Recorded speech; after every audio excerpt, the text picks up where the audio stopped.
Hello, how is everyone doing today? Let me introduce myself first. My name is Miss Roddy. I am your child's first grade teacher. Welcome to first grade open house virtually. Um, I'm going to go through this little PowerPoint that's on the screen to kind of help me stay focused and so I don't talk too long or if I don't forget anything. So we're going to go ahead and get started. So first off, my name is Amy Roddy. I am your child's first grade teacher this year. This is my 20th year of teaching at Lake Elementary and my 6th year of teaching first grade.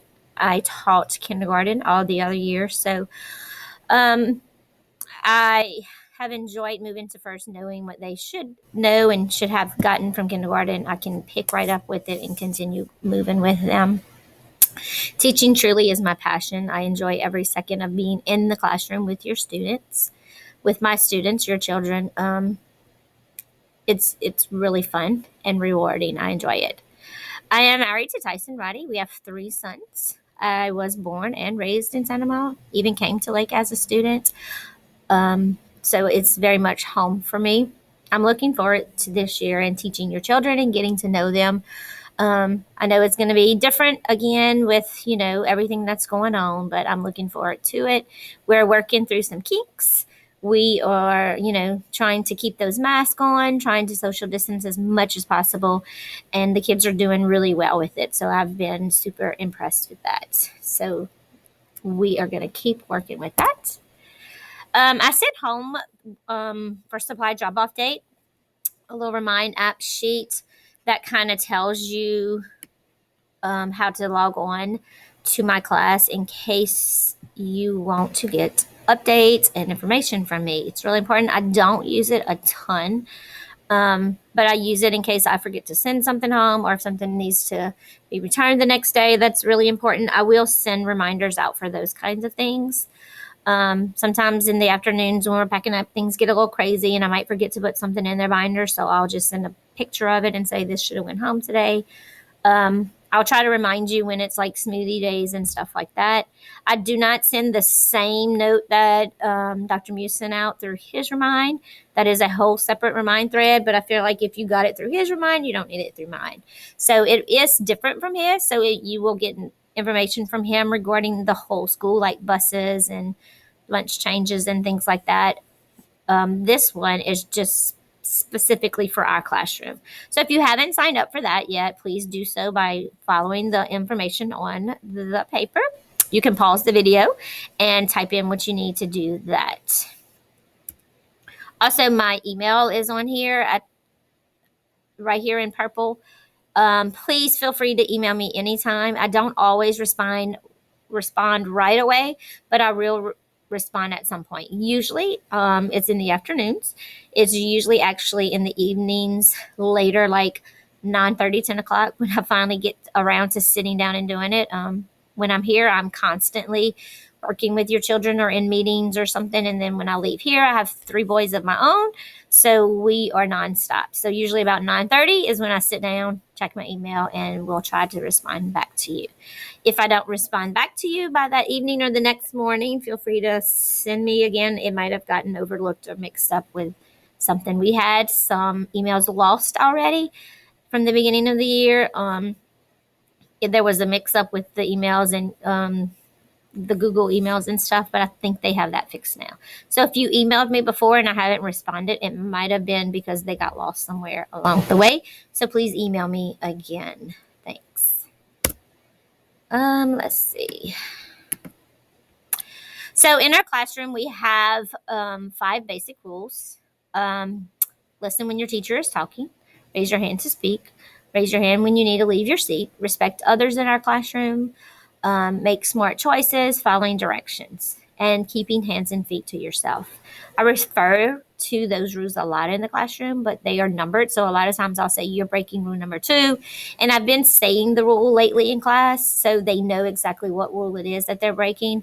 As the year progresses, I won't repeat the rule every time, but I will say you're breaking rule number 2, so that they know what rule they're breaking. Every afternoon when they move their clip, they come to me and I write their conduct mark. I ask them what happened, and they have to tell me what happened. So if they get home and they tell you they are not sure or they don't remember, they may just not want to tell you because they do know. And if they didn't know, we talked about it before they left, right before they got on the bus. So they should remember. Um, right now, we are having a lot of trouble with following directions and paying attention. That has been the biggest thing that I've had to move a lot of clips for. We have 21 students in our class, and if I'm constantly stopping and saying, I need you to focus, I need you to pay attention, put your eyes on me, you're not listening, it's taking us a long time to get through our lessons each day. And some days we aren't even getting through them because I've had to stop so many times. So if you've seen those numbers come home in your child's conduct book, just kind of talk to them a little bit about what's going on while Miss Roddy's teaching, what they are responsible for doing. We've been learning a lot about responsibilities and talking about that in class. Some of them are getting it. Some of them are, it's taking a little bit longer, but they will get it. They're working really hard on trying, and we talk about the rules a lot. So it's not like they aren't aware. They get several chances. I will never move their clip for the first time I had to tell them something, unless it was severely bad, like if they were hurting someone or doing some really inappropriate things. If it's just not paying attention, not being on task, or not being prepared, because that was another thing that I've been having to send some notes home. Not being prepared in class means they are losing everything. They don't have their things in their binders where they need to be. They don't have their pencils where they need to be. Everything has a place in our classroom. Everything goes somewhere, so it's easy for them to find. But when they're not putting things where I'm asking them to do it, and then they don't have them for the next lesson or when we need them, they're not prepared. So if you see that number, that's what that also means. I'm trying really hard to teach them responsibility for their self and being prepared and making sure they have everything. We have quite a few that are very unorganized, can't put their things where they belong, and I am working really hard with them. Some of them have buddies now, and they're kind of helping each other get packed up and put things where they go, because I'm just one person and I can't get to everyone. So we are working on that. So I really just want you to kind of look at those numbers when they go home in conducts and read over them with your child. Let them tell you what they did, and don't let them say they don't know, because they do know. And I tell them all the time, if your mom has to email me and ask me what you did, that means you told her you didn't know, then we're going to have a bigger problem, because they should definitely know. We talk about it, like I said, right before they leave for the day. So that should be fresh on their minds. So first thing we do when we come in the morning is they come in with their breakfast, because they have to eat breakfast in our classrooms. They eat breakfast if they're eating breakfast at their desk. If they're not eating breakfast, they are unpacking. They have to check their binders and turn them in to me, not their binders, but any papers or anything that's in there. So if you wrote me a note and they leave it in their binder and it comes back home, it's probably because they didn't take it out. I am not walking around and checking binders. We have a spot in our classroom that is designated just for notes from home. And we have a homework spot, and we'll talk about homework later, that is designated just for that. So they know, and we practice every day. And I'm still reminding them every morning to unpack, check your binders, take everything out your binder that needs to turn into Miss Roddy. I'm still giving them a lot of reminders for that. That will kind of go away. I won't remind them every day once they get into that routine, but I'm just trying to help them stay in routine right now. They have to take their water bottles and their snacks out of their book sack and put those in their desk. If you're not sending water bottles or snacks to school, please talk with your child and see if they need it. They definitely need the water bottles. I still have a few that don't bring water bottles, and that's a problem because they can't use the water fountains here. They've been turned off due to COVID, so they have to have water bottle. We do have refilling stations that we refill once, sometimes twice a day, depending on how our day is going or if they have drank a lot of water. The students do drink water throughout the day. It stays on their desk, so make sure it is some type of water bottle that can be closed easily by your child and opened easily by your child. Some of them have some that are pretty hard. The lids need to go on easily and stay on because they fall off also many times throughout the day. So if they're coming home with a broken water bottle or something, it's because it probably fell off their desk. We try to keep them on their desk as much as possible, but they do get knocked off sometimes. Snacks, not every child is eating snacks. Some of them choose not to, and that is totally fine. But we do not eat lunch until 12:15 ish. So that's kind of a long morning. So without a snack, if they ate breakfast at 7 o'clock or even earlier than that at home, um, so we take a snack break about 10:45 ish, and they can have a little snack right before we go out and play it for recess. Sometimes, and we usually take it out to recess, so they sit on the side and eat it. Some of them choose to just play instead of eat, which is fine. But if they do choose to have a snack, please make sure it's a clean snack because we are eating them outside. We don't have anywhere to wash hands with chocolate that melts and stuff like that. Um, After that, after they unpack, we get ready to begin our day. They have a morning work activity that I'm going to just talk about real quick. Every morning they do a worksheet. It's kind of like a sheet that they can do on their own, and they do a journal writing because I'm pulling groups at that time to do interventions with on students' learning levels. So they have to be independent at their seat, working in their journals and on a worksheet. So if you're getting worksheets sent home every day in their binder that looks like not really what we worked on in class that day and it's not complete, they do not have to complete that at home. That was just their morning sheet that they didn't finish, and it is okay that it is not complete. I do not ever need those sheets to come back. And you can ask your child, what is this for? And they should be able to tell you, oh, that was our morning work. I don't have to fix it. Sometimes I will tell certain kids, please finish that for homework because I want them to practice that. If I do that, I'll write it on top or I'll tell them if I think they can remember. But usually those sheets should not be used for homework or have to be turned back in unless it has a note, like I said. So this is our schedule. Once we're unpacked and we're doing our interventions and stuff, we move right on into math. We start our math lessons, then we go into skills at about 10:15. So need you to kind of think about that when you're making doctor's appointments and stuff. Morning is our very most important part of the day. And if they miss the morning time or if they're late, they're missing a good bit of the most important time of their day. They are missing the most important time of their day, should I say. So if you have to make an appointment or they need to be out, like the afternoons will probably be much better for them to be out and easier for them to catch up and do makeup work on. The morning's pretty busy. We do take that break about 10:43-ish, like I said, to go outside for recess and a snack. And we come back in and finish our reading lessons. Oh, and my lights just went off. Give me a second.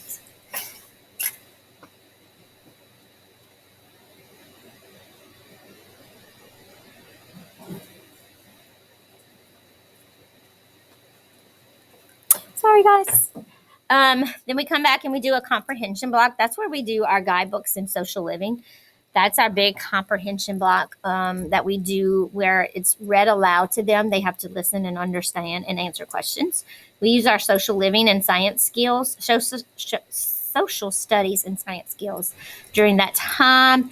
And also just fun read aloud stories to work on comprehension of stories. Then we go to lunch at 10:10-ish. And then we come back and finish that comprehension block. And then guided reading is when they go to center time and I pull groups to work on their reading levels.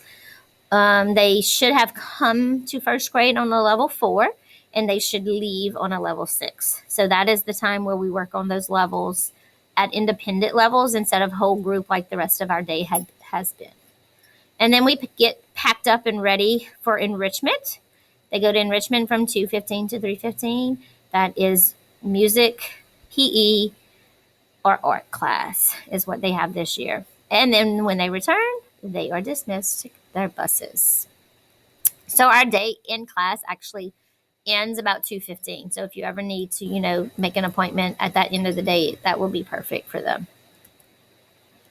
So back to reading. When you are in reading in first grade, like I said, they should have came on level at 4.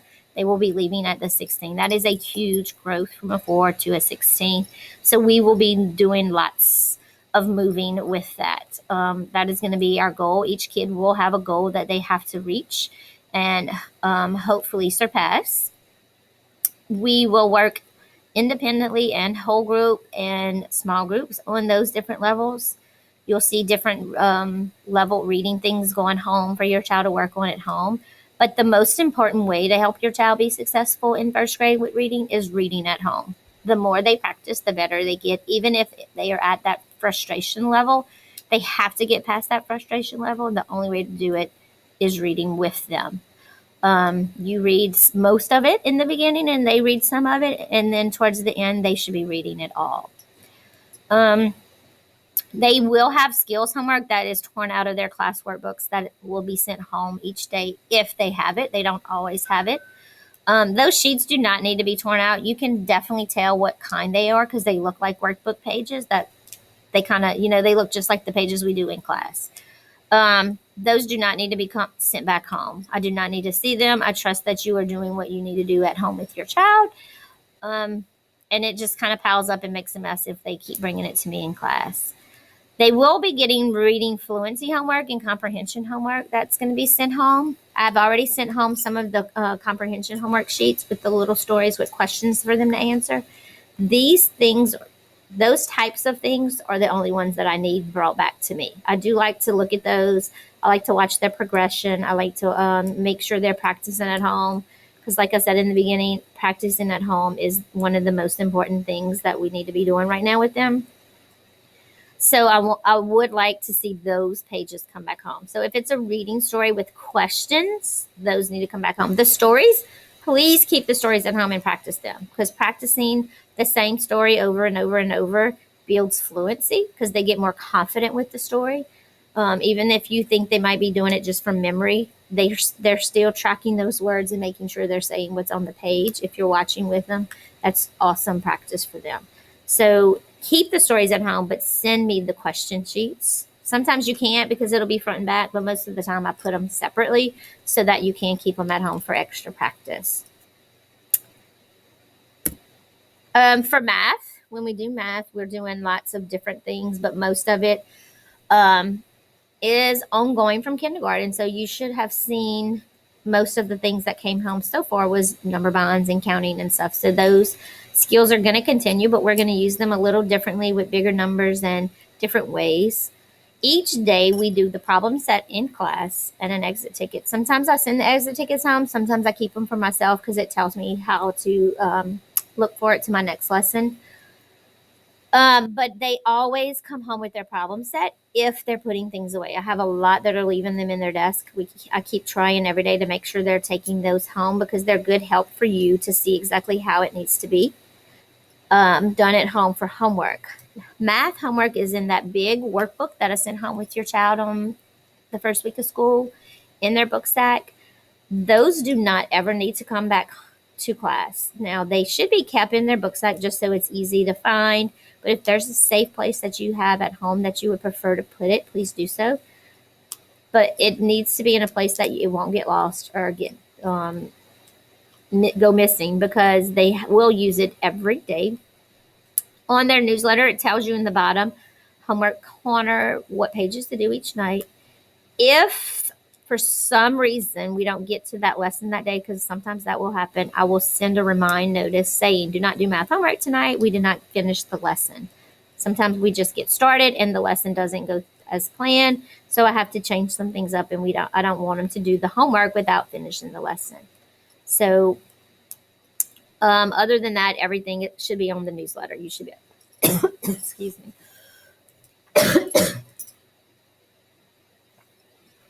Excuse me. Follow that. Like I said, those do not need to be brought back to school. Excuse me. Once again, the most important homework for your child to do at home is reading, reading, and reading. I can't stress that enough.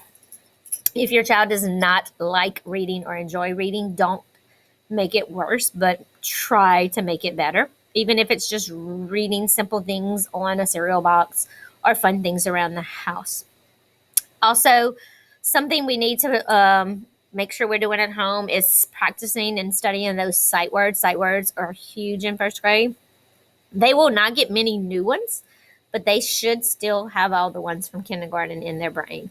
I've noticed there's several that don't have that, and that's going to hold them back in reading. So that is something that definitely needs to be worked on at home. Flashing those cards. I sent home a list of kindergarten sight words last week. If you lost it or need another copy, please let me know. You can email me. If your child is struggling with those, just do a few a night. Practice those few until they get them, and then add in 3 or 4. Once they start learning those, add in 3 and 4 new ones. Sight words are words that cannot be sounded out, so please don't hold that card up and ask your child to say the sounds to read the word. They do not make their sounds. That's why they're called sight words, or tricky words, we'll call them too, also, because they trick them because the sounds do not make the right sounds. They're tricking them. They have to use their sight to read it in their memory, so that's why we call them that also. In your child's binder, there is a pocket with a sticky note that says tricky words or sight words on it, with a bag that we will use a lot in class. And already today we tried to use them, and there were like 4 kids who didn't have their bag. Those bags are really important. They will get their clips moved for not being prepared if they don't have their sight word bags, because they go with our lesson. And if they don't have their bag, it messes up the flow of our lesson. Those bags have to stay in there, and it should only be the cards we did in class. It should not be the cards from kindergarten. I noticed a few kids had a bunch of cards today. When I looked at it, it was because they took all those kindergarten words and put it in there. And I love that you all are working on those words, but I keep those at home. We don't need them back in class. So make 2 separate bags, and keep our bag in our book sacks just for school, and make a separate bag at home for at home. If you need extra cards or an extra bag to help you do it at home, just let me know and I'll be glad to send those. But please make sure that your child has that in there constantly. If they don't have it in there because it was already lost or something happened, it's just a Ziploc bag with index cards. And all of our tricky words, sight words, are listed on our newsletter in the middle, so you can make them some new ones so they'll be prepared for class the next day when we use it. We will also start spelling words in a few months. Those will also be on the cover of our newsletter. Those are going to cover the phonics skills that we learn in class and practice. Make sure you're studying those at home with your child. We do a little bit of those in class. So if your child is a struggling student with the phonics part, they're going to struggle with that because we don't have a lot of time for that. We hit it, we touch on it, we practice it. I try to do it a lot during morning work also to help incorporate it, to use it. But some students I find still struggle with that if they're not strong in their phonics. So if you feel like that's if that's your student at home, make sure you're practicing those spelling words with them also. Our grading scale looks like this. They will get 7 grades that are averaged for the 9 weeks for each subject that we grade. We only are doing math and reading for the first 9 weeks. Then the second 9 weeks, we add handwriting in. And then the third and fourth 9 weeks, we add in social living and writing. So right now, you're only getting reading and math. We've already taken 1 reading test and 1 math test. I have those graded. They are in Power School. I haven't sent them home yet because I was waiting on their reading test that we took today. So test photos will probably go home next week, hopefully on a Monday. Test photos have to be signed. Keep all the tests in there. Do not keep any at home. Sign your test photo that you saw it and send it back home the next day. I have to keep all the papers in the classroom on file to use for different things that we do in class and in meetings. If you have any questions about that, well, let me know. So I kind of hit the first one about test photos. They won't go home weekly. They won't even go home every other week. They will go home when I have enough tests to put in there. I won't ever send 1 test home. I usually wait to have 2 or 3 tests before I send it home. But again, when they are sent home, look through the test. Please go over the test with your child. Even if they made an A+100, go over it. Let them show you their work. Let them know you're proud of them. If they miss some things, talk about it. I have some kids missing things because they're rushing and going really fast. Right now, I'm giving them a second chance and letting them go back and fix some things, but that will not continue. I know this is the first time they like actually taken written tests, so we do a lot of repeating directions, a lot of listening before answering, a lot of put your pencil down and listen first. So I'm doing a lot of test taking skills with them as they're taking the test. So it does take us a long time to do the test. So some kids get a little antsy and try to hurry up and answer before listening to the whole question, so they're making mistakes. So just kind of talk with them about that if you feel like they made some silly mistakes about, just listen and pay attention. Please ensure that every day your child's Keep It Home binder divider is cleaned out. I have some binders that are already really bad. They come back full of papers, and then when they try to put more papers in it, it becomes a mess because only so many papers can kind of fit in there. So make sure you're checking that each day and cleaning them out each day. And that is really not your responsibility. It is your child's. And I've told them, even if mom doesn't remind you to take it out, you go home and take it out and just put it on the table until mom has time, or dad or grandma, whoever's helping, has time to look at it. So if you start finding a stack of papers in your kitchen somewhere, it's because I told them to do that, because they're coming back with all their papers. If you would like to help with our class, we could always use candy that I use a lot with throughout the day with rewards. I do Skittles and M&Ms a lot. I have little shakers that I walk around with and shake out candy for them. So you can send like bags of candy for me to add to my jars, or individually wrapped candies that are in wrappers. We can do those too. So if you want to send some, I will be glad to take them. A few more reminders before we end.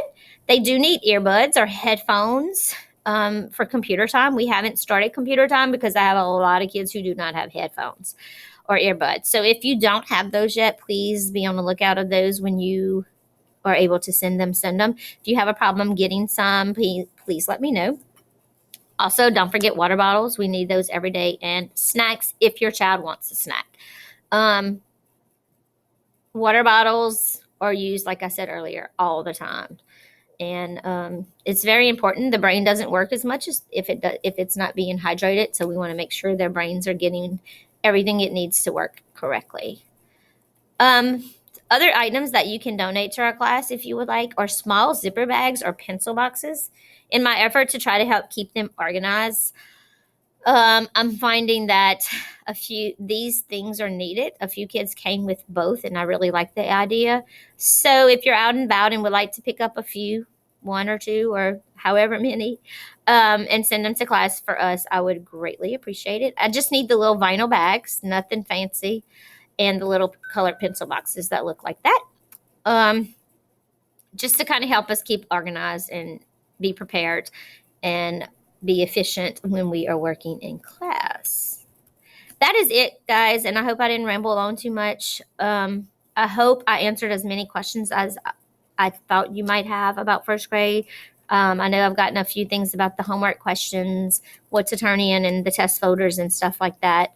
So I think that's basically everything I need. I did want to talk real quick about, if you're sending notes to the office, make sure it's labeled with your child's name in case it gets lost, and if it's for office or if it's for me. If you need your student's ID number still to sign on to the computers, to pay for things online, let me know. I think most people have those, but if you do not, let me know. But I think that's it. I hope I got everything done. If you have any questions, as always, you can email me. The Remind app probably cannot respond to it because I don't always get those and I don't always see those to respond. So the best and most efficient way to get in touch with me and get a response from me is through email. So if you need that, let me know. I think that's it, guys. I hope you have a great day. If you have any questions, again, let me know. Thanks so much. Goodbye.